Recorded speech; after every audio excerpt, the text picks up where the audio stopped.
Hello. So this week I am officially 6 months pregnant. Pretty soon I'm gonna be having a little baby back there in the back seat.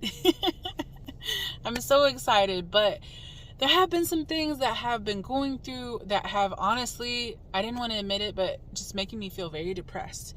And I didn't understand where this depression was setting in because I'm so happy to be pregnant. I'm so grateful. In my head, I know you're going to gain weight. You're going to get bigger when you're pregnant. But it's like something inside of me just is carrying this huge amount of guilt for the way my body is changing, not being able to work out as much, having to sleep more, having to eat 6 meals a day and have bread and starch and all of these things that remind me of when I weighed over 354 pounds and I was struggling, and losing my breath when I would walk and having to sleep because I didn't have the energy and just eating my feelings all day long so I didn't have to think about anything. I've been feeling very triggered.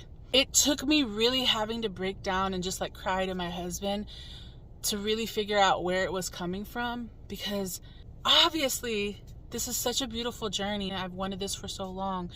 And so knowing that your body is going to go through changes has been strange for me to accept. And I wasn't ready for that to be a challenge. But I'm so triggered so many times. I worked so hard to change my mindset and my body to lose 130 pounds to get healthy and to live a better life and to be happy, And so to go back to old bad habits that I perceive them as has been very difficult. But when I talked to my husband, he told me a lot of things. The one thing he said that clicked and changed my mind was, every time you have a negative thought and you feel guilty and something inside of you is telling you, look what you're doing to yourself, you're messing yourself up, you're going to have to start all over, remind yourself that your hard work is the reason you're even able to carry this child.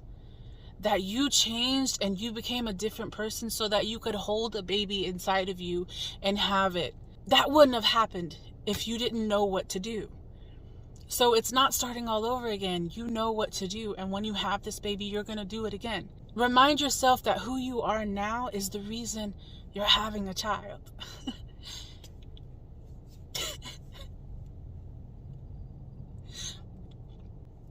It just reminded me that a lot of times in life there are situations and experiences that remind us of so many mistakes we've made in the past. There are going to be people and places that remind us of the hurt and pain that we've had to overcome. But remembering those things doesn't mean that we have to carry that guilt all over again. It doesn't mean we have to start over all over again, even though a lot of times it does feel that way. Sometimes remembering could just be your heart and soul reminding you that, hey, you've gotten through this before. That you found what it takes to get past your past. And you'll get through this too. Because you're not who you used to be. You are stronger, wiser, and capable of so much more than you still have not realized yet. If you can remember that, everything will be okay. I promise. I'm saying that to you and to me. And sometimes it's hard, but it's worth it. Because you're worth it. Thanks for watching. We'll see you next time.